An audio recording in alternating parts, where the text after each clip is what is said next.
nasty old seat cover like this is one of the biggest detractors when you're trying to sell a vehicle. So I'm going to show you how to replace it.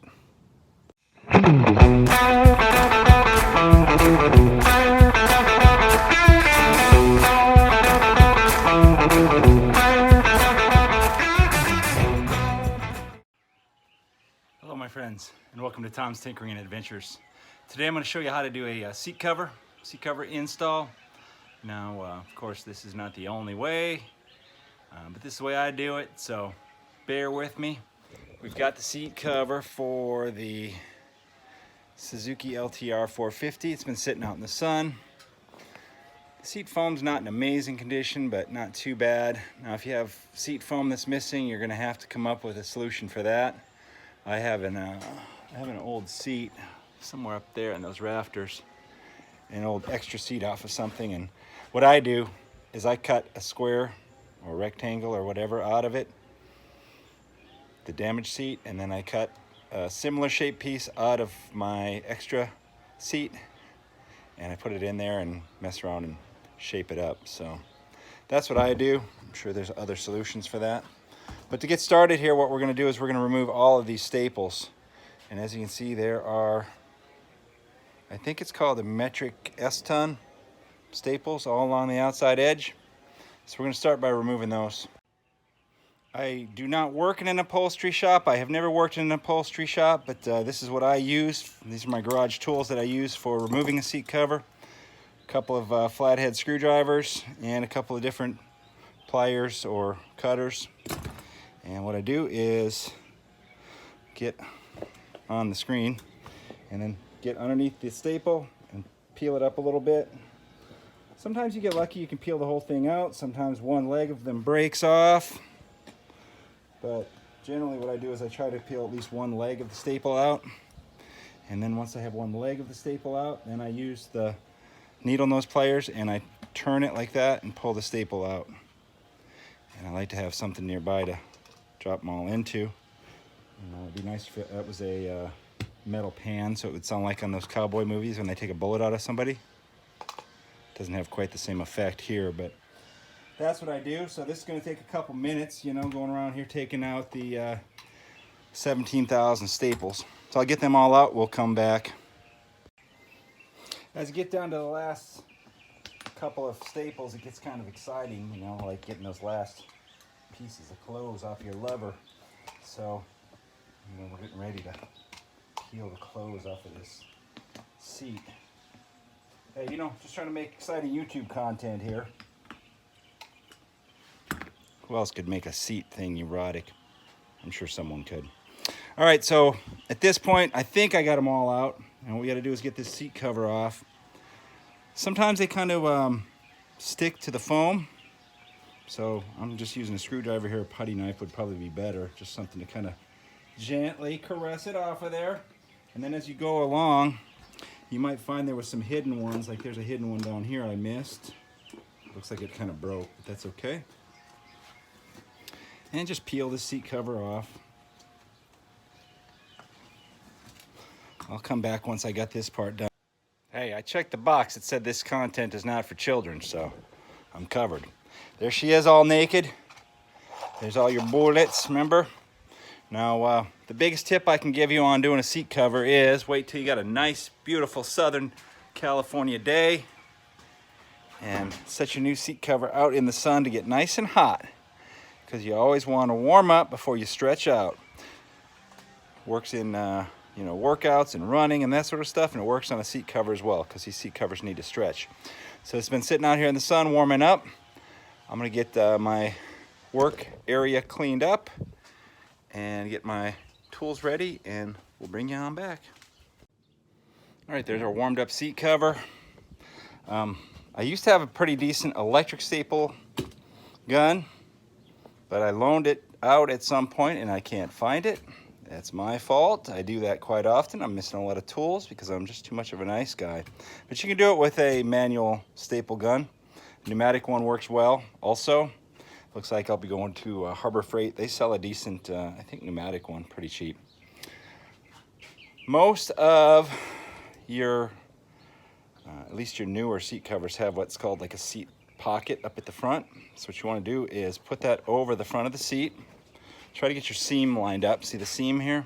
You kind of want to have that seam lined up. I'm going to set you down. We'll spin this around. See if we can't show you what's going on here. I might have to make another camera stand to get a little bit better angles. Otherwise, I'll be working on the ground. I prefer not to do that.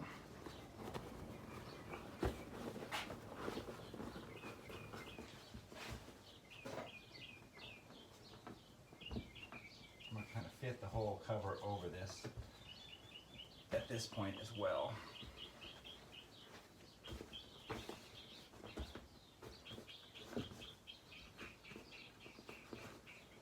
All right, so you try to get that the best you can, get it centered, and then you want to flip it over and put one staple, at least one, to get started. Are we on camera here? No? Let me back you up. There you go. At least one staple centered. There's my elbow. Hope you enjoy it. I'm going to put two right there.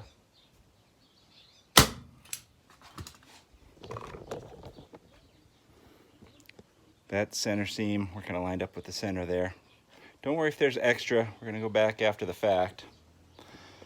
And now, I like to get one exactly in the center on the back in the same fashion. Which means, if I look on the back here, let me get you on the camera. There's a center seam, so it should make it quite easy. Lots of extra overhang, that's fine. I'll bring that up. And you're probably going to be above the top here, which is fine because everything's going to work out.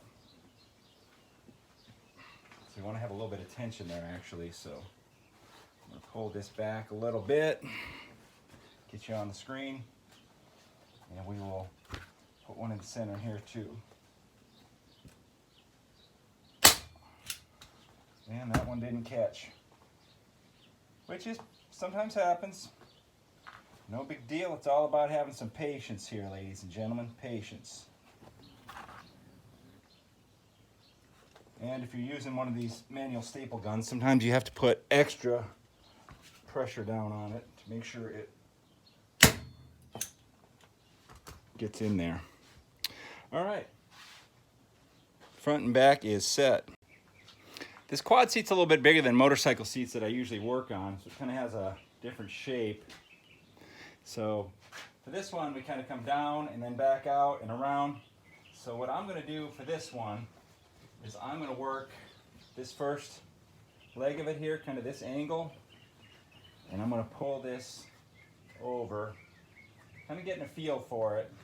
The nice thing about these seat covers is you can kind of get a couple staples in, and then you might have to pull one or two out to reassess where you're at. Let me see if I can show you kind of what I'm talking about here, because I'm just pulling on one side and now this side is kind of funky. So sometimes you have to put one side, put a staple in one side and then pull the other side and see where it goes. So that's what I'm going to do. I'm going to put a staple on this side, kind of following this seam right along the edge of the seat here. Oh, and there's a piece of the staple that I didn't get out last time around, even after all that. There we go. So right at this corner is where I'm going to go. I'm not saying that's right or wrong. Just kind of going intuitive, the way I feel about it. So I'm sure someone who knows what the heck they're doing will come in here and say that I'm not doing it right, but that's okay. So now that I got one there,